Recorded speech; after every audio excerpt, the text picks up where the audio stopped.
No five-man protections. Yeah, but Dan, in general, protection for Fields, again, will be key in this Yes. one. The Raiders rank 8th in the league in pass rush win rate this season. So, Lewis, what is the key for Fields to have success this weekend, specifically against this Vegas defense? Well, Laura, you touched on it right there. Look, the Vegas defensive front is not the Detroit Lions defensive front.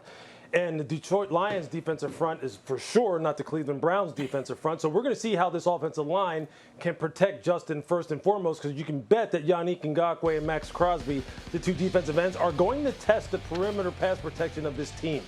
And they will test it on the inside, too. They will run bunches of games in order to see if they can get much more pressure on Justin Fields than what Detroit was able to. Because all young quarterbacks, all quarterbacks overall, when you have time to throw, whether it be because protection is solid and or, as Dan was alluding to, scheme via play action, when they're comfortable, things look much better. And things looked much better for Justin because of that. Because he had time to look down the field. He wasn't getting ear-holed play after play after play. He wasn't getting ear-holed on three-step drops play after play after play. And he was able to actually show you that wonderful arm of his. It's not going to be like it was against Detroit, against the Las Vegas Raiders. So protection overall, meaning those guys up front are going to have to man up. And play calling is going to have to be at a premium. Their margin for error against Vegas is not the same as it was against Detroit. It can be done, but I just don't think it's going to be as smooth and as nice as it was for the majority of the game this past week, but that's to be expected.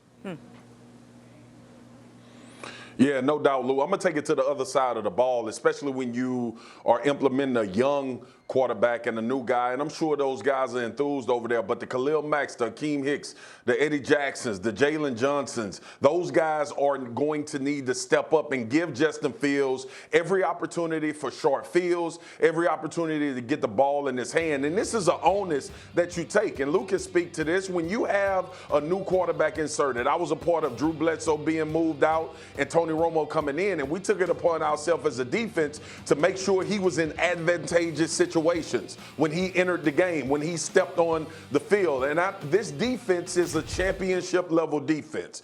And I know that they have to understand that we got a young guy at the signal caller. We have a guy that's exciting. We have a guy that can actually make plays as he showed against Detroit. We need to give him every advantage possible that we can, short fields, takeaways. All of those things need to come to a fold, and the big name guys for the Chicago Bears need to step up and help facilitate that. Yeah, three things I'd like to see for the Bears and Justin Fields this week going against that Las Vegas Raiders defense. Number one, you're going to see a ton of cover three.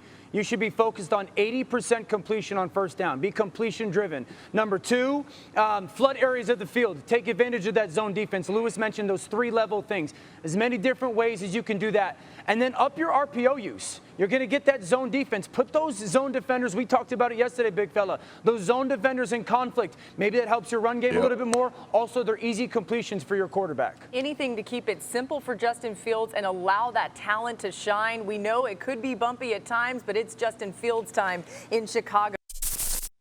Thanks for watching ESPN on YouTube. For live streaming sports and premium content, subscribe to ESPN+.